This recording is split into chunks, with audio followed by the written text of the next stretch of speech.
Hey guys, and welcome to the second episode of Mix Up. And today we're not going to be talking about a set, of course, because we just talked about Next Destinies, and I don't think we're going to have another set until May, obviously. I don't know why I think that, it's obvious. But today, this card we'll be talking about is Archeops. Very interesting card, and I think a little underrated when it first came out in Noble Victories, as you can see. So yeah, Archeops is, of course, one of the fossil Pokemon from the Unova region. And, first of all, it has a really nice 130 HP, which is pretty good. Got the grass weakness, which is great in this format, because there really isn't any grass decks around, except for Virizion and Shaman EX, but those aren't two great attackers. Tree cost, which isn't the worst.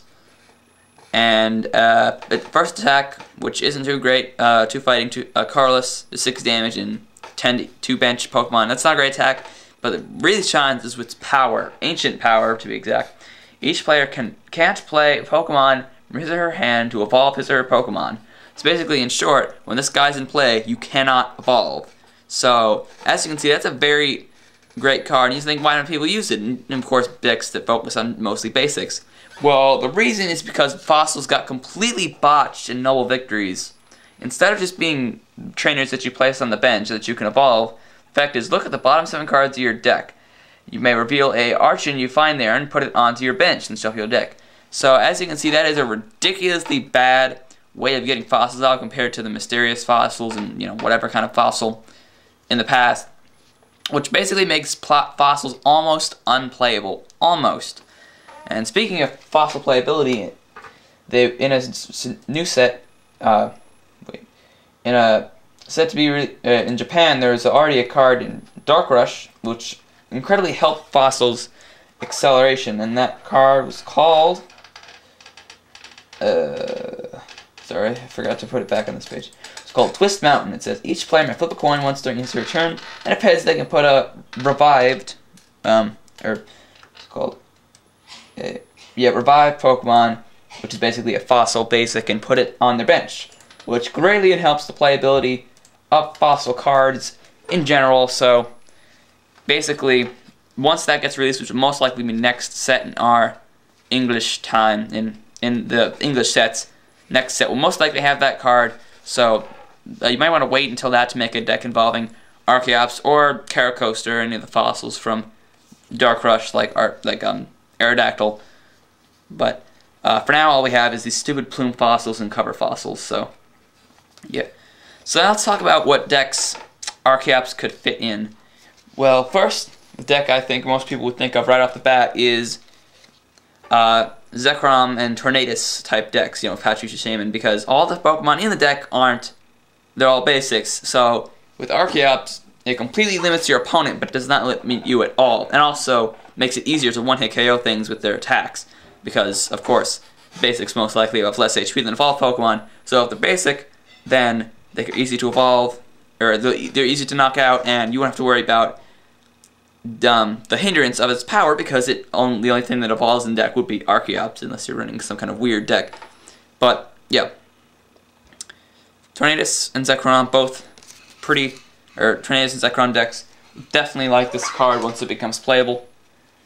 And the next deck I think it would fit pretty well in is Six Corners. Of course, Six Corners is a pretty popular deck, and yes, I don't have a Cobalion, but whatever. Six Corners, of course, is based around adapting to your opponent's attacking to your opponent's deck with one of the 6 main Pokemon: Zekrom, Kyurem, Reshiram, Tracheon, Virizion, and Cobalion, and sometimes Absol Prime, but still. And of course Archeops, and of course none of those are evolved Pokemon, so I'll fit right in with all your great Six Corners decks. So Six Corners is another deck that you might want to test out Archeops in. Now let's talk about what decks it would hinder. First, Chandelure decks I think will be completely destroyed by Archeops, because Vileplume, if you're using Vileplume in a Chandelure deck, it will lock trainers, so you can't rare candy. By the way, yes, you can rare candy past Archeops' effect, so he doesn't do the worst in Stage 2 decks, but those don't exist too much nowadays. Anyway, completely destroyed by it, because the Chandelure, basically, you can't use Rare Candy to get past it unless you don't have Vileplume in play, and you can't And basically, a lot of the times, Chandelure decks use Rescue Energy on the Chandelures and have a Lampent on the bench, so you can't evolve that Lampent to a Chandelure because you're freaking stuck with a Chandelure in your hand, and you can't evolve it because Archeops. And it can't really catcher up the Archeops and kill it because Chandelure is not the heaviest attacker. So, Chandelure decks, if you have an Archeops in your deck, you will completely destroy Chandelure decks. Next is the Truth. The Truth is definitely a bad choice for this card. It's really good against the Truth because all its Pokemon are evolved except for, you know, the dragons and EXs. So yeah, Truth, not a good choice.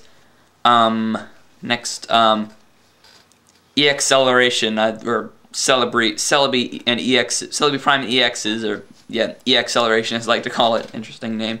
Will be good, of course, because all basics. And yeah, makes it easier to one-hit KO. That's a great choice. The Acceleration. I don't know if that's going to be the name for it. Next, Magnezone Electric. Not the best choice, obviously, because all the Pokemon are evolved, but it's not the worst choice, so definitely not put it in your Magnezone decks. Next is Next is Durant. Durant, depending on what kind of Durant deck you're running, it could be either really good or not too great. Of course, if you run a Hypno, it'd be not the best choice, but if you get your Hypno out and then your Archeops, you're good to go. Because it doesn't limit Pokemon that are already evolved. It's just Pokemon that are trying to evolve after Archeops is in play. So, if you're running Hypno, it's a good idea. I don't think that Hypno is the best card in Durant decks. So, yeah, if you're using Weavile, definitely not a good choice. Or not, definitely not, but it's not a good choice because Weavile is, of course, you have to keep evolving it to use its power. And use Seeker and Super Scoop up to pick it up and then you use its power. So, again, Archeops, not going to do the best against with that Durant. But if you're not running either of those, he's perfect because Rotom, Durant, and Spiritomb, if you use it, are not evolved Pokemon. So, Durant, if you're using the right kind of Durant deck, will fit right in. But otherwise, not the best choice. Next. What's next? Cake/Coke, as some people call it. Definitely not a good choice because you have to keep evolving Electro Prime to use its power. But yeah, still not a good choice for Coke.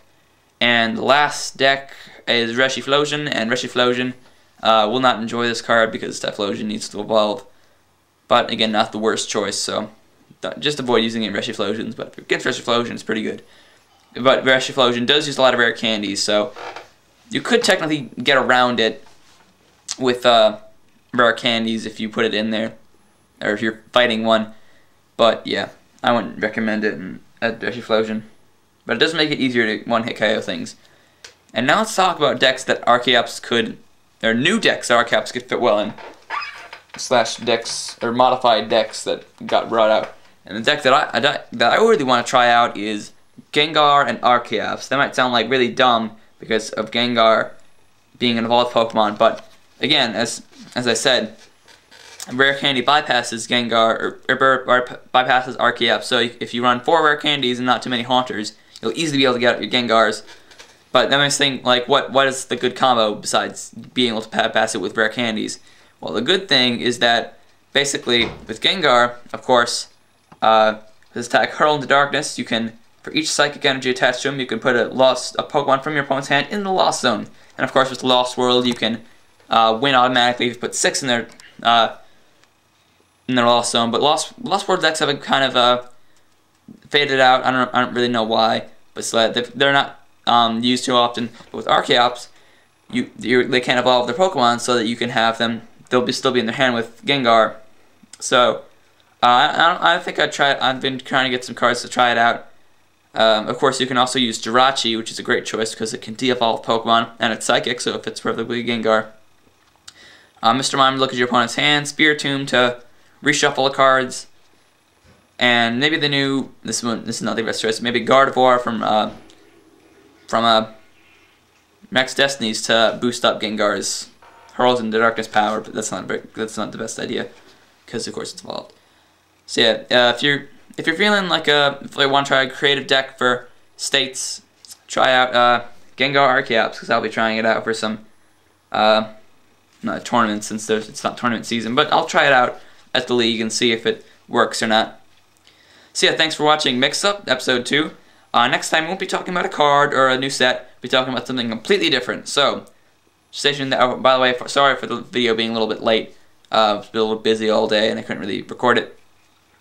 I was busy all day and yesterday, so I couldn't record it. So yeah, see you guys later.